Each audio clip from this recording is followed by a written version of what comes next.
everyone, welcome back to my class. This is Rumana Ali. I hope you all are fine.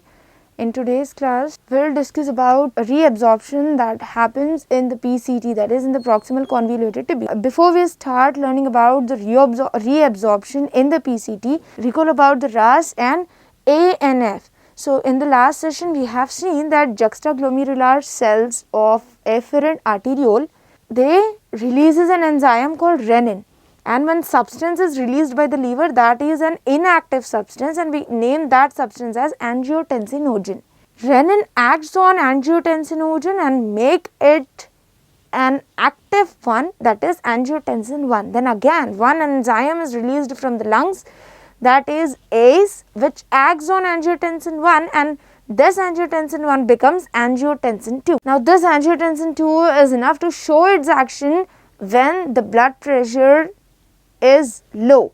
So when the BP becomes low, then this angiotensin 2 is released.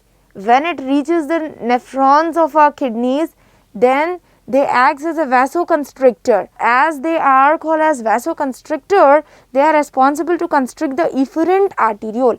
When the efferent arteriole gets constricted by this angiotensin 2, then the diameter of the efferent arteriole becomes lesser, and due to the lesser diameter of the efferent arteriole, the blood will not flow. As the blood cannot passes easily through this efferent arteriole, automatically the blood pressure will increases in the glomerulus, and therefore the glomerular filtration rate can also get increases when the angiotensin 2 acts as a vasoconstrictor. Angiotensin 2 is a substance. It is a chemical substance that also responsible to stimulate certain glands in order to release the different hormones. So it stimulates the adrenal gland of our kidney, and that gland releases a hormone called aldosterone. Now the action of aldosterone is to increases the blood pressure again. It is also helping to increase the glomerular filtration rate when it becomes low. So what is the action of aldosterone? Aldosterone, it activates the pumps which we call sodium potassium pump. Because of the activation of these pumps, the sodium ions can move out of the filtrate and they can enter into the interstitial fluid. As the ions are added up into the blood, the volume of the blood increases and ultimately the BP will become high. Then the ADH is also released by the angiotensin 2. When the angiotensin 2 reaches our brain, at that time it stimulates certain glands, and that glands releases a hormone called ADH, and this hormone is responsible to form aquaporins. Through these aquaporins, the water can move into the blood. Whatever the water is present in the filtrate, that water can be added up into the blood so that the volume of the blood gets increases, and as the volume of the blood gets increases, we know that it ultimately increases the glomerular filtration rate, that is the BP will be high.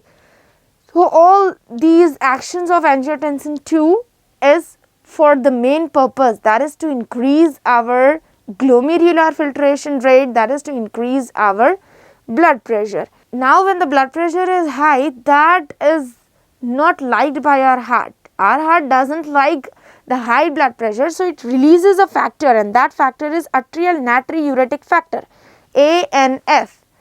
This factor reaches the nephrons of our kidneys. It reaches the DCT, distal convoluted tubule of the nephrons, and then it starts its action. So it start adding the sodium ions into the filtrate. As the sodium ions are added up by these ANF, the urine concentration gets increases. So this ANF factor, when it is released, when it acts on the DCT, it adds up the sodium ions into the filtrate, due to which the blood pressure can be lesser. The blood pressure will be low by the action of atrial natriuretic factor. So here the RAS is a system that helps to increases the blood pressure, and that pressure will become normal by the action of atrial natriuretic factor, because the role of atrial natriuretic factor is to decrease the blood pressure. So in this way, RAS and atrial natriuretic factor, both of them work together, both of them show coordination, and then the blood pressure would be normal in our kidneys.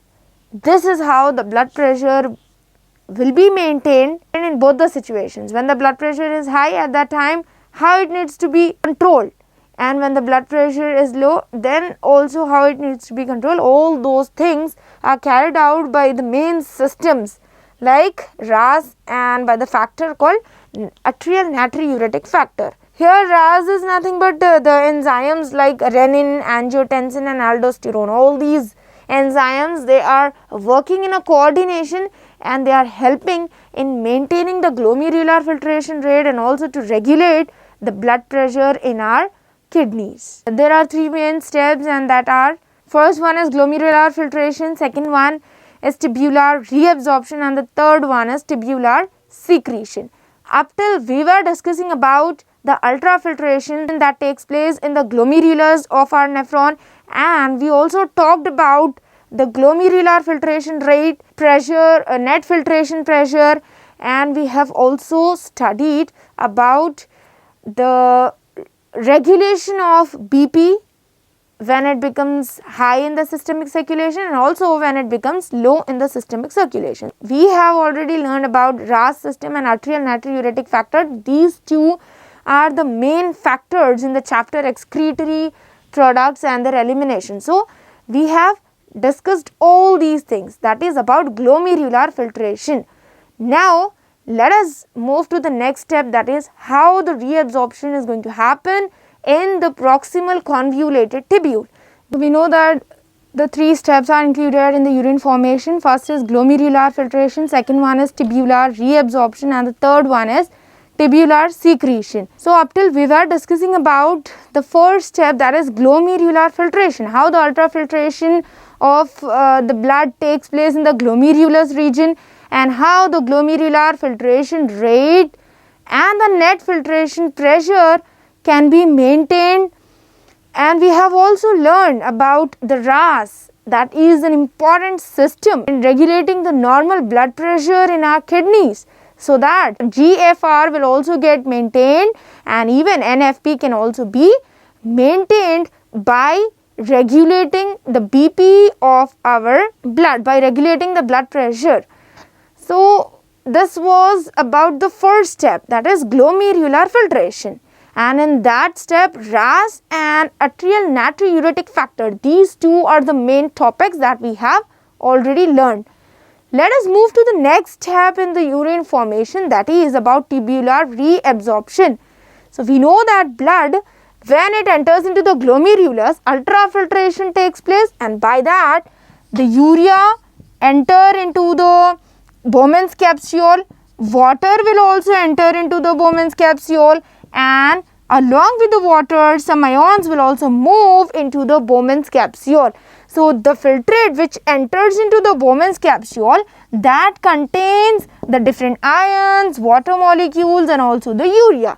So, this filtrate is present in the Bowman's capsule, and this filtrate contains so many useful substances that are required by our blood. That substances should be reabsorbed by the blood. So, reabsorption takes place in the region called PCT, proximal convoluted tubule. Maximum absorption of the water and ions takes place in proximal convoluted tubule only. That is 70 to 80% of the water and ions gets reabsorbed by the blood that are found in the PCT. Now, this filtrate which contains urea, water and ions, when it moves into the PCT, into the proximal convoluted tubule, then this filtrate would enter into the cells of the proximal convoluted tubule, and we know that this filtrate contains water as well as ions in it. Even the blood will also have water and ions present in it. So, when the ions like sodium enter into the PCT, there the sodium potassium pumps are present, which are activated by the release of aldosterone. So, due to the presence of these sodium potassium pump, the sodium ions can move out of the proximal convoluted tubule. It can enter into the interstitial fluid. So, this sodium ions, when it moves out, the potassium ions that are present in the blood, they can move into the proximal convoluted tubule.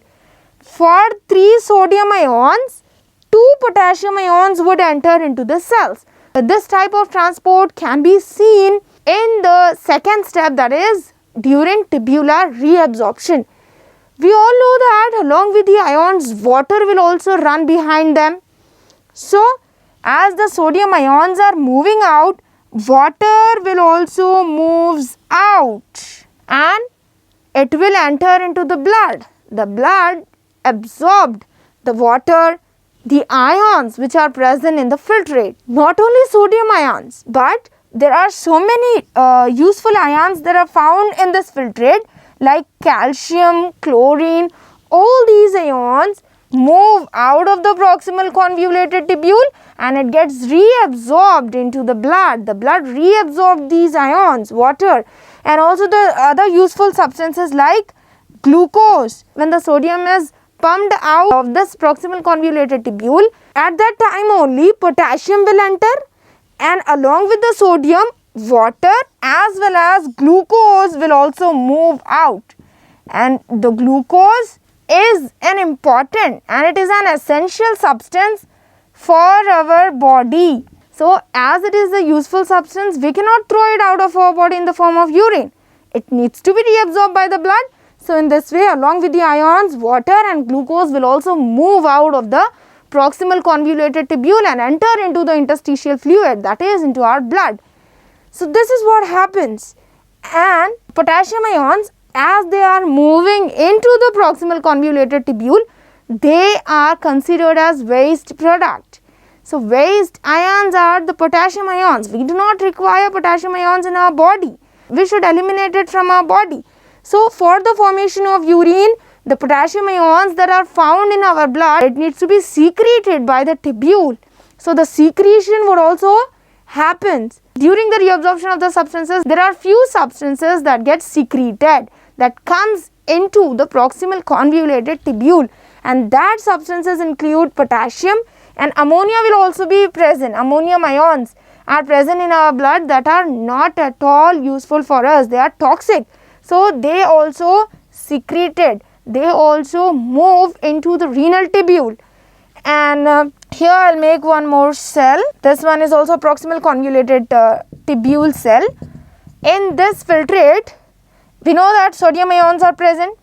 So, here one more type of transport occurs. The sodium ions, when it enters into the proximal convoluted tubule cells, when it enters into the cells, from the lumen, when it enters into the cells, in turn, they remove the hydrogen ions and they transport that hydrogen ions into the lumen of the proximal convoluted tubule.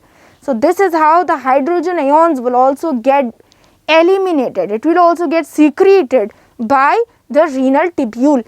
So, we will make a list of the substances that gets reabsorbed and also the substances that get secreted. The substances that gets reabsorbed into the blood, they are sodium ions. Water is also reabsorbed into the blood. Along with the sodium ions, chlorine and calcium ions are also the important ions that are reabsorbed by our blood, and glucose and bicarbonates are also the important ones.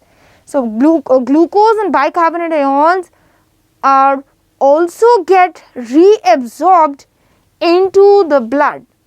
So, all these essential substances are sent into the blood back from the filtrate, and the substances which are not useful, which are available in the blood, so the blood throw that substances into the renal tubule, and that substances together forms the urine. The waste products, waste ions that get secreted are potassium ions, ammonium ions and hydrogen ions. So, this is how the reabsorption of useful material and the secretion of waste products are going to happen in the renal tubule of our nephron. So, maximum reabsorption takes place by the region called proximal convoluted tubule. So, this is about the step tubular reabsorption that takes place by the region proximal convoluted tubule.